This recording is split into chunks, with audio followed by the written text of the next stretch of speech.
Telangana AP రాష్ట్రాల మధ్యలో నదీ జలాల వివాదాలకు సంబంధించి బీఆర్ఎస్ నాయకులు రాజకీయం చేసే ప్రయత్నం చేస్తూ ఉన్నారు. ముఖ్యంగా ఈరోజు నేను ప్రెస్ కాన్ఫరెన్స్ పెట్టింది ఎందుకు అంటే తెలంగాణ ప్రజలకు, మీడియాకు మాజీ ముఖ్యమంత్రి కల్వకుంట్ల చంద్రశేఖరరావు గారు వ్యవహార శైలి, ఇప్పటి ముఖ్యమంత్రి రేవంత్ రెడ్డి గారి వ్యవహార శైలిలో తేడా ఏంది అనేది స్పష్టంగా చెప్పదలుచుకున్నా. చంద్రశేఖరరావు గారు ఏమన్నారంటే గజ్వేల్లో నరేంద్ర మోడీ గారు వచ్చినప్పుడు పబ్లిక్ మీటింగ్లో ప్రజల సమక్షంలో 3.5 కోట్ల మంది తెలంగాణ ప్రజలు చూసిండ్రు. అయ్యా మోడీ గారు, మీ నుంచి మేము ఏమి ఎక్స్పెక్ట్ చేస్తలేము, మాకు ఏమీ వద్దు, మీ ప్రేమ కావాలి అని చెప్పింది. మరి ప్రేమ కావాలన్నాడు, ప్రేమతోటి ఉన్నాడా మోడీ గారితోటి అంటే గిల్లి కజ్జాలు పెట్టుకున్నాడు. ప్రధానమంత్రి మన రాష్ట్రానికి వచ్చినప్పుడు కూడా మర్యాదపూర్వకంగా కలవకుండా కేంద్ర రాష్ట్ర సంబంధాల అంతరాన్ని పెంచి తెలంగాణకు తీవ్రమైన నష్టం చేశారు. అదే ముఖ్యమంత్రి రేవంత్ రెడ్డి గారు బహిరంగ సభలో తెలంగాణలో మోడీ గారు, మీరు పెద్దన్న లాంటి వారు, కేంద్రం పెద్దన్న పాత్ర పోషించాలి, రాష్ట్రాలకు తగు న్యాయం చేయాలి, మా హక్కులను, నీటి వాటాలను, మాకొచ్చే నిధులను మీరు సక్రమంగా అందించాలి, మా మీద సవతి తల్లి ప్రేమ చూపించొద్దు అని చెప్పి బహిరంగంగా ప్రజల సమక్షంలో మోడీ గారికి చెప్పింది. ఈరోజు రేవంత్ రెడ్డి గారి వ్యవహారం ఎట్లా ఉందంటే అవసరం ఉన్న దగ్గర సహకారం రిక్వెస్ట్ చేసుకోవడం, రాష్ట్ర ప్రయోజనాల కోసం 10 మెట్లు దిగైనా సరే కేంద్రం నుంచి సాధించుకోవడం ప్రత్యక్షంగా కల్లారా ఈ 16 నెలల్లో మనం చూసినాం. ఎన్నో ఉదాహరణలు చెప్పొచ్చు. మత్స్సుకు ఎలివేటెడ్ కారిడార్లు, డిఫెన్స్ ల్యాండ్ అప్పగింత, అలాగే పవర్ ప్లాంట్ల ప్రారంభోత్సవం, ఇట్లా అనేక సందర్భాల్లో కేంద్రం నుంచి సహకారం తీసుకున్నాడు. కేసీఆర్ కేంద్రం నుంచితో కయ్యం పెట్టుకున్నాడు. ఇంకొక అంశము 2014 నుంచి 19 దాకా అక్కడ చంద్రబాబు నాయుడు గారు ముఖ్యమంత్రిగా, ఇక్కడ కేసీఆర్ గారు ముఖ్యమంత్రిగా ఉన్నారు. చంద్రబాబు నాయుడు గారిని ద్వేషించి, దూషించి, నానా రకాల మాటలని సహకారం చేసుకునే వెసులుబాటు ఉన్న ఇరు రాష్ట్రాలు, తెలుగు రాష్ట్రాలు పూడ్చలేనంత అగాధాన్ని నిర్మించి ఎటువంటి సయోధ్యకు కూడా అవకాశం లేకుండా తెలంగాణ ప్రజలను తన ఈగోతోటి మోసం చేసిండు. ₹1 బెనిఫిట్ కూడా తీసుకురాలేదు సరికదా. అదే 5 సంవత్సరాల కాలంలో కృష్ణా నది మీద మన వాటా 299 టీఎంసీలే అని చెప్పి కేంద్ర ప్రభుత్వ సమక్షంలో సంతకాలు చేసి తెలంగాణను మోసం చేసిన చరిత్ర కేసీఆర్ది. కానీ ఇప్పుడు రేవంత్ రెడ్డి గారు ఏమంటున్నారు, గోదావరి విషయానికి వస్తే వరద జలాలు, మిగులు జలాలు ఎక్కడున్నాయి, మా పెండింగ్ ప్రాజెక్టులన్నీ పూర్తయిన తర్వాత కదా మిగులు జలాలైనా వరద జలాలైనా లెక్క తేలేది. గోదావరిలో మేము కట్టుకోవాల్సిన ప్రాజెక్టులు ఇంకా ఉన్నాయి, వాటి అనుమతులు తీసుకొని కట్టిన తర్వాత వచ్చే జలాలనే మీరు వరద జలాలుగా, మిగులు జలాలుగా నిర్ధారించాలి అని చెప్పి కుండబద్దలు కొట్టినట్టు చెప్పింది. ఇదే విషయంలో మరి కేసీఆర్ గారు ఏమన్నారు, తెలివి తక్కువ పని చేసిండు ఆ రోజు. గోదావరిలో ఏటా 3000 టీఎంసీలు సముద్రంలో కలుస్తున్నాయి, ఆంధ్ర రాష్ట్రం గోదావరి నీటిని తీసుకొని పోయి రాయలసీమకు కూడా నీటి వసతిని కల్పించుకోవచ్చు. బేసిన్లు లేవు, భేషజాలు లేవు అని చెప్పిన మాట వాస్తవం. ఇంత స్పష్టంగా తెలంగాణకు ద్రోహం చేసిన ముఖ్యమంత్రి ఎవరన్నా ఉన్నారు అంటే అది కేవలం కల్వకుంట్ల చంద్రశేఖరరావు గారు మాత్రమే. ఇక మిగతా ఇరిగేషన్ మంత్రి మాట్లాడినా, ఈ మంత్రి మాట్లాడినా దానికి ఏం వాల్యూ లేదు. ఎందుకంటే నిర్ణయాధికారం కేవలం కేసీఆర్ దగ్గరనే ఉండే, ఆయననే నిర్ణయాలు తీసుకున్నాడు కాబట్టి ఆయన మాటలే ప్రామాణికం. అపెక్స్ కౌన్సిల్లో కేంద్ర ప్రభుత్వ సమక్షంలో సెప్టెంబర్ 21, 2016లో గోదావరిలో 3000 నీళ్లు వృధాగా పోతున్నాయి, ఆంధ్ర రాష్ట్రాలు వాడుకోవచ్చు అని చెప్పిన ఘనత కేసీఆర్ది. మిగులు జలాలు ఎక్కడున్నాయి, వరద జలాలు ఎక్కడున్నాయి, మా ప్రాజెక్టులు కానీ పెండింగ్ ప్రాజెక్టులు పూర్తయిపోయి గోదావరి మీద మేము కట్టుకుంటున్న ప్రాజెక్టులు పూర్తయితే తప్ప లెక్క తెలియదు అని చెప్పి కరాఖండిగా చెప్పిన మొనగాడు రేవంత్ రెడ్డి. ఇద్దరి మధ్యన తేడా ఇది.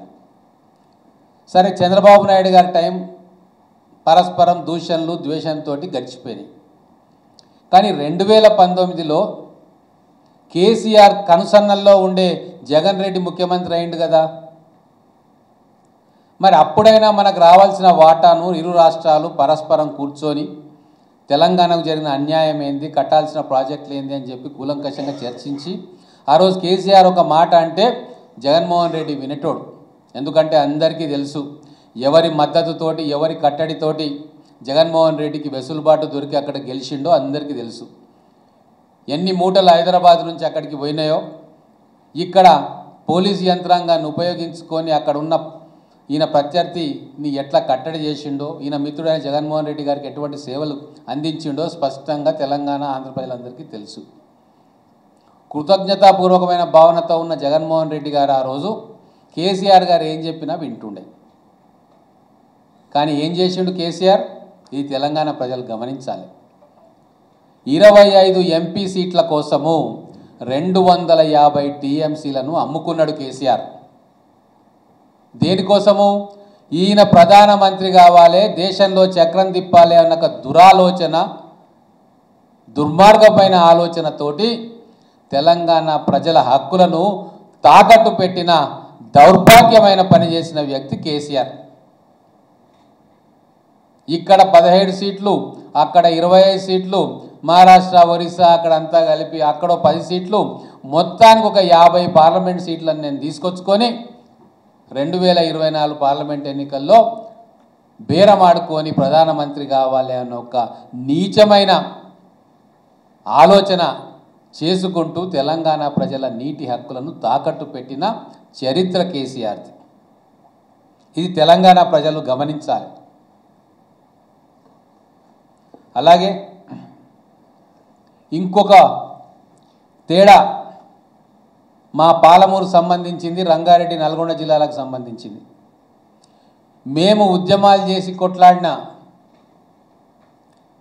అప్పుడున్న కాంగ్రెస్ ప్రభుత్వంతో జీవో ఇప్పించుకున్న కృష్ణానది నీటిని కరువు పీడిత నల్లగొండ, కరువు పీడిత మహబూబ్ నగర్, ఫ్లోరైడ్ పీడిత నల్లగొండ, కాలుష్య పీడిత రంగారెడ్డి జిల్లాలకు కృష్ణానది నీళ్లు రావాలి అని చెప్పి మేమంతా ఉద్యమాలు చేసి సాధించుకున్న Palamuru Rangareddy lift irrigation scheme Jurala నుంచి తీసుకుపోయే దాన్ని పక్కన పెట్టి శ్రీశైలం బ్యాక్ వాటర్స్లోకి దాన్ని తీసుకొచ్చి కమిషన్ల కక్కుర్తి కోసం తెలంగాణను ఆగం చేసిన చరిత్ర కేసీఆర్ది. ఆ రోజు ఉన్న రిపోర్ట్లు అప్రాక్సిమేట్గా ఆ రోజు 10,000 కోట్లతోటి జూరాల నుంచి లిఫ్ట్ చేసుకుంటుండే. పెరిగిన ధరలతోటి తర్వాత 25,000 కోట్ల రూపాయలు ఖర్చు చేసినుంటే ఆ 10 ఏళ్లలో జూరాల నుంచి దాదాపుగా 90 టీఎంసీలు లిఫ్ట్ చేసుకొని మొత్తం కూడా నల్లగొండ, రంగారెడ్డి, మహబూబ్ నగర్ జిల్లాకు కృష్ణా నీటిని అందించే వెసులుబాటు ఉండే. దాన్ని పక్కన పెట్టి కాంట్రాక్టర్లతోటి కుమ్ముక్కైపోయి ఎక్కడైతే కల్వకుర్తి ఉందో సోర్సు, ఎక్కడైతే డ్రింకింగ్ వాటర్ మిషన్ భగీరథ ఉందో అక్కడి నుంచే మళ్ళీ కూడా పాలమూరు రంగారెడ్డి లిఫ్ట్ చేస్తామని చెప్పి మొత్తం ప్రాజెక్టుని ఈరోజు చిక్కుముళ్లతోటి నింపిన ఘనమైన చరిత్ర కేసీఆర్. వీళ్ళ నీటి హక్కుల గురించి మాట్లాడేది. ఈరోజు తెలంగాణను సర్వస్వం దోచిన చరిత్ర కల్వకుంట్ల కుటుంబానిది. నీటి వాటా మనకు దక్కకుండా చేసిన చరిత్ర కల్వకుంట్ల కుటుంబానిది, ముఖ్యంగా కేసీఆర్ది. అందుకే మాటలు రాక, బయటికి రాలేక, చేసిన తప్పులు తెలుసుకొని కనీసం తెలంగాణ ప్రజల ముందు వచ్చి ఒప్పుకునే ధైర్యం కూడా చేయక ఫామ్ హౌస్లో పండుకున్నాడు. తమ పిల్లలతోటి ఏదో మాట చెప్పిస్తూ ఉన్నాడు ఉనికిని కాపాడుకోవడానికి. కానీ ఒక చరిత్రాత్మకమైన మీటింగ్ను ఏర్పాటు చేసుకోవడానికి చొరవ చూపించి మనం గౌరవ ముఖ్యమంత్రి రేవంత్ రెడ్డి గారు కుండబద్దలు కొట్టినట్టు తెలంగాణ యొక్క హక్కుల గురించి మాట్లాడుతూ ఈరోజు మీటింగ్లో స్పష్టమైన వైఖరితోటి తెలంగాణకు అనుకూలమైన నిర్ణయాలు వచ్చేట్టు చేసింది. ఈయన స్పష్టంగా చెప్పదలుచుకున్నా, తెలంగాణకు అనుకూలం అంటే ఇంకో రాష్ట్రానికి వ్యతిరేకం కాదు. ఎవరి హక్కులు వాళ్ళు కాపాడుకుంటూ మనకు రావాల్సిన న్యాయమైన హక్కుల గురించి మాట్లాడటమే రాజనీతిజ్ఞుని లక్షణం. ఈరోజు మంచి వాతావరణంలో ఇరు రాష్ట్ర ముఖ్యమంత్రులు కూర్చున్నారు. కేంద్ర ప్రభుత్వం పిలిచింది ఈ మీటింగ్కి. దాంట్లో కేంద్ర జలవనరుల శాఖ మంత్రి కూడా కూర్చున్నాడు, జలశక్తి మంత్రి. వారి సమక్షంలో ఈ రాష్ట్రం అధికారులు, ఆంధ్ర రాష్ట్ర అధికారులు కూర్చొని మనకున్న సమస్యలు ఏంది అని చెప్పి ఒక ఓపెన్ మైండ్ తోటి చర్చలు చేసుకున్నారు. మొదటి మీటింగే అయినా సరే ఒక నిర్దిష్టమైన మార్గాన్ని ఎంచుకున్నారు. దాంట్లో 10 సంవత్సరాలుగా మీరు, ముఖ్యంగా బీఆర్ఎస్ నాయకులు, ఇరిగేషన్ శాఖ మంత్రిగా ఉన్నవారు కేసీఆర్ గారు, హరీష్ రావు గారు గగ్గోలు పెట్టిండ్రు. టెలిమెట్రీ సిస్టమ్ ఏర్పాటు చేయాలి కృష్ణానది మీద అని చెప్పి అది వాళ్ళతో సాధ్యం కాలే.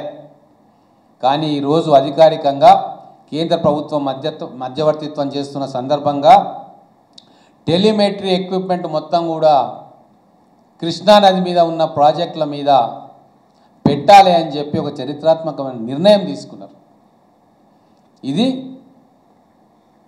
కలిసి ముందుకు అడుగు వేయడంలో, తెలంగాణ హక్కులను కాపాడడంలో ఒక తొలిమెట్టు, మేజర్ ఒప్పందం. వాళ్ళు చేయలేని పని. ఇంకొకటి, శ్రీశైలం డ్యామ్ భద్రత వ్యవహారంలో ఏ పురోగతి కూడా సాధించలేకపోయింది బీఆర్ఎస్ ప్రభుత్వం. కానీ ఈరోజు శ్రీశైలం డ్యామ్ భద్రత గురించి విపులంగా ఎక్స్ప్లెయిన్ చేసి కేంద్రాన్ని ఒప్పించి రిపేర్లు చేయడానికి కూడా ఆంధ్రప్రదేశ్ రాష్ట్రానికి సంబంధించిన ముఖ్యమంత్రి గారిని కూడా ఒప్పించి కేంద్ర ప్రభుత్వ అజెండాలో కాళేశ్వరం కుంగిపోయిన ఈ సందర్భంలో వారికి జరిగే నష్టం గురించి వివరించడంలో మన ముఖ్యమంత్రి రేవంత్ రెడ్డి గారు ఇటు చంద్రబాబు నాయుడు గారికి, కేంద్ర ప్రభుత్వానికి జరగబోయే విపత్తుల గురించి వారికి ఎక్స్ప్లెయిన్ చేసి వారిని ఒప్పించి మొత్తం తెలుగు రాష్ట్రాల్లో ఉన్న ప్రజలందరి బాగు కోసం శ్రీశైలం డ్యామ్ భద్రత విషయంలో ఒక కూలంకషమైన చర్చ జరిగేటట్టుగా చొరవ చూపినందుకు రేవంత్ రెడ్డి గారిని మనం అభినందించాలి. అలాగే ఎంతసేపు బీఆర్ఎస్ నాయకులు ఆ రోజు పేచీలు పెడదామా, కాంప్లికేట్ చేద్దామా, లేకుంటే స్వార్థానికి అవతల వాళ్ళని వాడుకుందామన్న ఆలోచన తప్ప పాజిటివ్ మైండ్ తోటి కూర్చొని చర్చ చేద్దామని ఆలోచన చేయలే కేసీఆర్.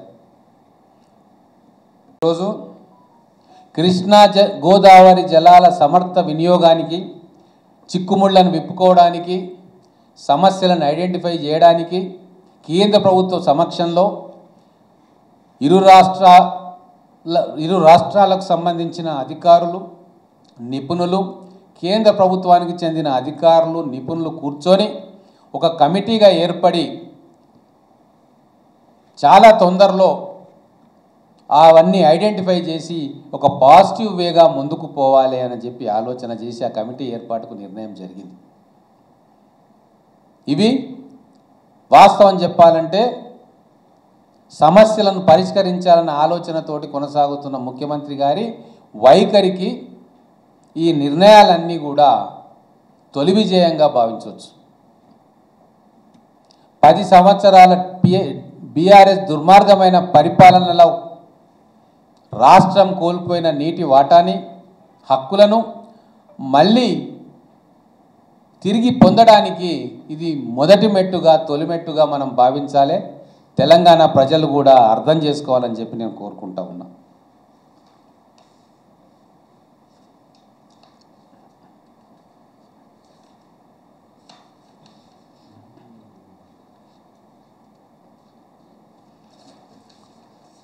ఏ రోజు కూడా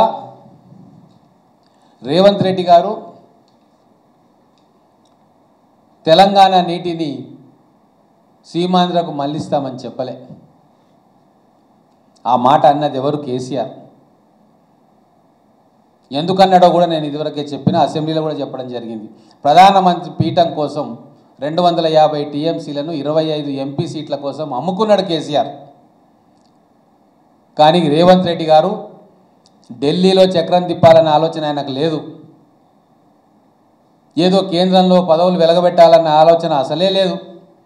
ప్రజలిచ్చిన తీర్పు, తెలంగాణ ప్రజలు ముఖ్యమంత్రిగా ఇచ్చిన తీర్పును గౌరవిస్తూ తెలంగాణ ప్రజల కోసమే 24 గంటలు పనిచేయాలి, తెలంగాణ హక్కులను కాపాడాలి. ఈ హక్కులను కాపాడే సందర్భంలో ప్రధానమంత్రి అయినా సరే వారికి వివరించి చెప్పాలి, రిక్వెస్ట్ చేయాలి, అవసరమైతే ఎదిరించాలి, న్యాయపరమైన పోరాటం చేయాలన్న ఆలోచనతో ఉన్నాడు తప్ప కోపం వస్తే అలిగి ఇంట్లో కూర్చోవడం కేసీఆర్ చేసినట్టు, లేదా పోయి చేతులు పట్టుకొని గిమ్లాడడం, కాళ్ళ మీద పడడం, ఇవి రేవంత్ రెడ్డి గారు చేయరు. తెలంగాణ ఆత్మ గౌరవానికి ప్రతీక రేవంత్ రెడ్డి, కేసీఆర్ కాదు. తెలంగాణ ఆత్మ గౌరవాన్ని తాకట్టు పెట్టిన వ్యక్తి కేసీఆర్.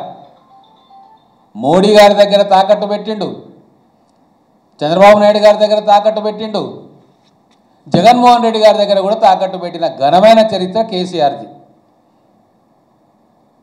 కాబట్టి తెలంగాణ ఈరోజు సురక్షితమైన చేతుల్లో ఉంది. కాంగ్రెస్ ప్రభుత్వం కావచ్చు, ముఖ్యమంత్రి రేవంత్ రెడ్డి గారు కావచ్చు, పక్క రాష్ట్రాలతోటి కేంద్ర ప్రభుత్వంతో సహృద్భావ వాతావరణం ఏర్పాటు చేసుకుంటూ మనకు రావాల్సిన న్యాయమైన వాటాలు, హక్కుల కోసం ఖచ్చితమైన విధానంతో ముందుకు సాగే వ్యక్తిత్వం రేవంత్ రెడ్డి గారిది. రాబోయే రోజుల్లో మనకు రావాల్సిన అన్ని హక్కులను కావచ్చు, నిధులను కావచ్చు, సామధాన భేద దండోపాయాలతో తీసుకొచ్చే తెలివితేటలు చిన్నవాడైన రేవంత్ రెడ్డి గారిలో పుష్కలంగా ఉన్నాయి. అనుభవం ఉన్న కేసీఆర్ స్వార్థంతో తెలంగాణను అమ్ముకుంటే, అనుభవం లేకపోయినా సరే ప్రజా జీవితంలో నుంచి అట్టడుగు స్థాయి నుంచి వచ్చిన వ్యక్తిగా సలహాలు, సూచనలు తీసుకుంటూ రాష్ట్రాన్ని సరైన దిశలో నడుపుతున్న వ్యక్తిగా ఈరోజు రేవంత్ రెడ్డి గారు మనకు కనబడుతూ ఉన్నారు.